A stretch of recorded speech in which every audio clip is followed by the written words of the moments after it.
Hello guys, welcome back to my channel. তো আগের এপিসোডে লাস্টে আমরা দেখেছিলাম এখানে লুসাও নাইফ নিয়ে নিয়ানকে আঘাত করতেই যাচ্ছিল, আর সেটা বাই মিস্টেক মিং এর গায়ে লেগে যায়, আর যার কারণে তার ব্লাড বেরোতে থাকে, আর যা দেখে মিং অজ্ঞান হয়ে যায়। তাকে দেখে নিয়ান আর লুসাও অনেক বেশি ভয় পেয়ে গিয়েছিল। আর পর আমাদেরকে বাসার সিন দেখানো হয়, যেখানে অ্যাসিস্ট্যান্ট নিয়ানকে বলছিল আপনি চিন্তা করবেন না, বস খুব তাড়াতাড়ি ঠিক হয়ে যাবে, এইসব মেন্টাল ইলনেস পুরিয়ার কারণে হয়েছে, যা বসের অনেকদিন আগে থেকেই আছে। নিয়ান বলে এবার সে অজ্ঞান কেন হয়ে গেল।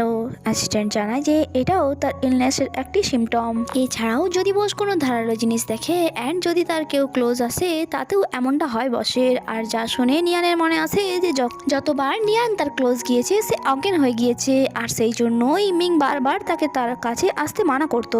এরপর আমাদেরকে মিং এর চাইল্ডহুড টাইমের সিন দেখানো হয়, যেখানে কিছু লোক একজন ব্যক্তিকে ফোর্স করছিল যে বাইরে আসো আর আমাদের যা টাকা ধার নিয়েছো তা দিয়ে দাও।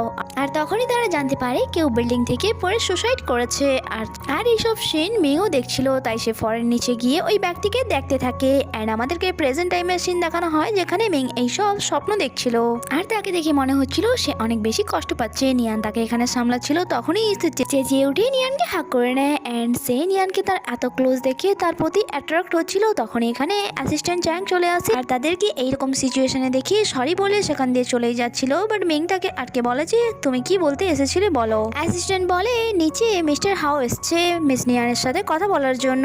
নিয়ান জানায় যে আমি কিছুক্ষণ আমার ড্যাডের সাথে একা কথা বলতে চাই। আর যখন সে ড্যাডের কাছে যায়, ড্যাড বলে লুসাওকে পুলিশ নিয়ে গিয়েছে মিংয়ের ওপর অ্যাটাক করার জন্য, বাট তুমি তো জানোই যে এইসব সে তার মমকে ডিপেন্ড করার জন্য করেছে, আর এমনিতেও ভুল আমি অ্যান্ড লিনিয়ান করেছে, তাই এটাতে তার কোনো দোষ নেই। তাই আমি চাই প্লিজ তুমি এই সেটেলমেন্ট পেপারে মিংয়ের থেকে সাইন করিয়ে দাও। যা শুনে নিয়ান আমারও অনেক বেশি হার্ড হয়, কারণ সে ভাবছিল তার ড্যাড তাকে সরি বলার জন্য এখানে এসেছে।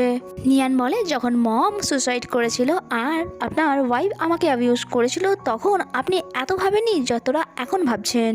ড্যাড বলে এই ব্যাপারে আমরা পরে কথা বলবো, আগে এই প্রবলেমটি সলভ হয়ে যাক। যা শুনে নিয়ান আরো বেশি রেগে যায় যে সব সময় আমাদের ইম্পর্টেন্স আপনার লাইফে সেকেন্ড অপশনে কেন আসে। ড্যাড বলে সবের প্রথম তোমার মম আমার সাথে চিট করেছিল মিংয়ানের ড্যাডের সাথে অ্যাফেয়ার চালিয়ে। যা শুনে নিয়ান আরো বেশি রেগে যায় অ্যান্ড বলে যে আমি এটা প্রমাণ করতে পারি যে মম নির্দোষ।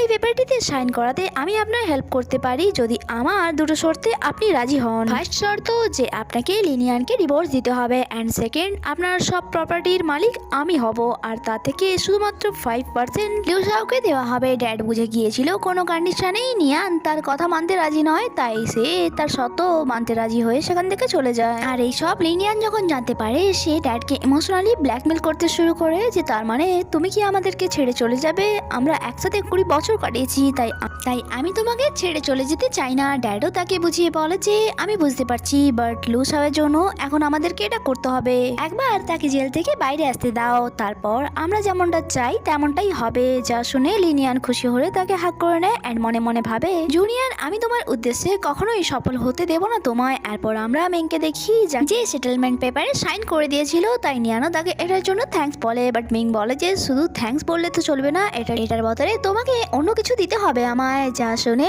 নিয়ান জিজ্ঞাসা করে যে তোমার কি লাগবে।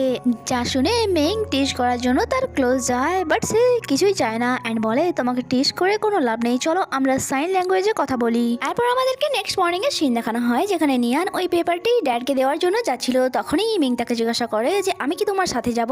যা শুনে নিয়ান তাকে ইশারাতে কিছু বলে, বাট মিং তো সহজে সেটা বুঝতেই পারেনি, কিন্তু সে বুক ওপেন করে তার ইশারার মানে খুঁজছিল। বাট সে অনেক খোঁজার পরে এটা জানতে পারে যে নিয়ান তাকে তার সাথে যেতে মানা করেছে, কারণ এটা তার ফ্যামিলি ম্যাটার্স, তাই সে মিংকে বেকার প্রবলেমে ফেলতে চায় না। মিংও বলে ওকে ঠিক আছে, আর নিয়ানও সেখান থেকে চলে যায়। নেক্সট সিনে যখন সে তার ড্যাডের বাসায় যায়, তাকে দেখে লিনিয়ান তার সাথে খুব ভালো বিহেভ করছিল আর তাকে বসতে বলে সে তার জন্য পানি আনতে যাচ্ছিল। যখন কি সেখানে লিনিয়ানকে দেখে নিয়ান তো অনেক বেশি রেগে তার ড্যাডকে জিজ্ঞাসা করে যে এই মহিলাটি এখনো এখানে কি করছে। ড্যাড তাকে জানায় যে আমি জাস্ট এখনই তাকে ডিভোর্স দিলাম, তাই তার কাছে থাকার কোনো জায়গা নেই, তাই সে এই কয়েকদিন এখানেই থাকবে, তাই প্লিজ তুমি এটাতে মানা করতে যেও না। অ্যান্ড লিনিয়ানও তাকে রিকোয়েস্ট করছিল, বাট নিয়ান বলে যে আমার মমের মৃত্যুর কারণ এই লেডিটি, তাই তাকে আমি কি করে ক্ষমা করে দিতে পারি। ড্যাড বলে যে তোমার মমের মৃত্যুর কারণ সে কি করে হতে পারে, কারণ তোমার মম তো গিল্টি ফিল করে সুসাইড করেছিল। তখনই অ্যাসিস্ট্যান্ট মিস লানকে নিয়ে ভেতরে আসে আর বলে যে মাফ করবেন, দরজা খোলা ছিল তাই আমি নক না করেই ভেতরে চলে এলাম। নিয়ান মিস লানকে বলে যে ভয় পাবেন না, যখন আপনি সব ডিসাইড করেই নিয়েছেন যে সত্যটা সকলের সামনে বলবেন, তাহলে এখন সকলের সামনে সত্যটা বলুন। মিস লান বলে আমাকে তার কেয়ারটেকার হিসেবে চুজ করা হয়েছিল যাতে আমি তাকে প্রত্যেক দিন তাকে ডিপ্রেশনের মেডিসিন দিতে পারি। অ্যান্ড কিছুদিন পর কেউ আমাকে অনেক টাকা অফার করে আর আমিও টাকার লোভে ওনার মেডিসিন চেঞ্জ করে দেই। অ্যান্ড তারপর থেকেই তার মেন্টালি কন্ডিশন আরো বিগড়ে যায়। ড্যাড জিজ্ঞাসা করে যে ওই টাকাটি কে অফার করেছিল তোমায়। ইসলান বলে যে আপনার ওয়াইফ লিনিয়ান। অ্যান্ড তার সাথে সাথেই সে কিছু প্রমাণও দেখায় যে লিনিয়ানই তাকে পেমেন্ট করেছিল এই কাজের জন্য। বাট লিনিয়ান তো সাফ সাফ মানা করে দেয় যে আমি এমনটা তাকে কিছুই করতে বলিনি, সে মিথ্যে বলছে। হ্যাঁ এটা সত্য যে আমি তাকে টাকা দিয়েছিলাম, বাট এটার জন্য যাতে আমি তোমার ফ্যামিলির ব্যাপারে জানতে পারি, কারণ আমি তোমাকে ভালোবাসতাম। এভাবে ড্যাড আরো একবার তার কথা বিশ্বাস করে নেয় অ্যান্ড তারই সাইড নিতে থাকে। মিসলান বলে হ্যাঁ আর একটা কথা, প্রত্যেক রাতে তাকে কেউ কল করে সুসাইড করার জন্য ফোর্স করতো আর তার কারণেই সে কলে অনেক বেশি চেঁচাতো। আর আমরা জানতে পারি মম সুসাইডের টাইমে যার সাথে কথা বলছিল সে আর কেউ না মিস লিনিয়ান ছিল। মিসলান কিছু সাইন বলে ওই নাম্বারে, আর যা শুনে ড্যাডও বুঝতে পেরে যায়। লিয়ান বুঝতে পারে যে সে তার সত্যটা বেশিক্ষণ লুকিয়ে রাখতে পারবে না, তাই সে তাকে ইমোশনালি ব্ল্যাকমেল করতে শুরু করে যে আমি তোমাকে ভালোবাসতাম, তার কারণেই এইসব করেছি আমি, আমাকে মাফ করে দাও। বাট ড্যাড এবারে আর তার কোনো কথা শোনে না অ্যান্ড বলে আমার তোমার সাথে ডিভোর্স হয়ে গিয়েছে, তাই এখন আমাদের মধ্যে কোনো সম্পর্ক নেই। এটা বলে ড্যাড সেখান দিয়ে চলে যায়। নিয়ান যা চাইছিল তা তো হয়ে গিয়েছিল, বাট তাও সে খুশি ছিল না এটা জানতে পেরে যে ড্যাড তার মমের সাথে জেনে বুঝে চিট করেছে। নেক্সট দিনে আমরা তাদেরকে কারে দেখি যেখানে অ্যাসিস্ট্যান্ট নিয়ানকে বলছিল আমাদের কাছে কোনো সলিড প্রুফ নেই যেটা থেকে আমরা মিস লিয়ানকে জেলের হাওয়া খাওয়াতে পারবো। বাট নিয়ান তো যেন একদম স্তব্ধ হয়ে গিয়েছিল অ্যান্ড সে টাইপ করে তাকে এখানে এই কার থামাতে বলে।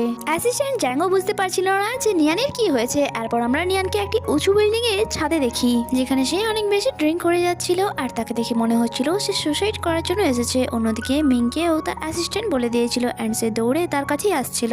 বাট সে যখন সেখানে আসে সে দেখতে পায় টেরেসের দরজা তো বন্ধ ছিল, তাই সে যে কোনো ভাবে দরজাকে ভেঙে ফেলে আর দূর থেকেই চেঁচিয়ে বলে নিয়ান ওখান থেকে নেমে এসো, স্টুপিডের মতো কিছু করতে যেও না, যদি কিছু প্রবলেম থাকে তাহলে আমাকে বলো, আমি সবকিছু সলভ করে দেবো। বাট নিয়ান তো ড্রিঙ্ক করাতেই ব্যস্ত ছিল। মিং যে কি বলছে সে ব্যাপারে তার কোনো হুঁশই ছিল না। আর মিং ধীরে ধীরে গিয়ে তাকে ব্যাক সাইড দিয়ে হাগ করে নেয় এন্ড বলে ভয় পেও না, আমি আছি। বাট নিয়ান যে নিজেকে তার থেকে ছাড়াতে চাইছিল আর এই চক্করে তার সে চেঁচিয়ে উঠে মম বলে, যা শুনে সে নিজেও অবাক হয়ে গিয়েছিল এন্ড মিংও ফার্স্ট টাইম তার আওয়াজ শুনেছিল। আর এখানেই এই এপিসোডটি শেষ হয়। আগে কি হয় তা জানতে স্টে কানেক্টেড। এন্ড হ্যাঁ, যদি ভিডিও ভালো লেগে থাকে লাইক আর কমেন্ট করতে ভুলবেন না। চ্যানেলটিকে সাবস্ক্রাইব করে আমাকে সাপোর্ট করবেন যাতে এভাবেই নতুন নতুন ড্রামার এপিসোড আপনাদের জন্য নিয়ে আসতে পারি আমি। দেখা হচ্ছে পরের এপিসোডে। Bye bye.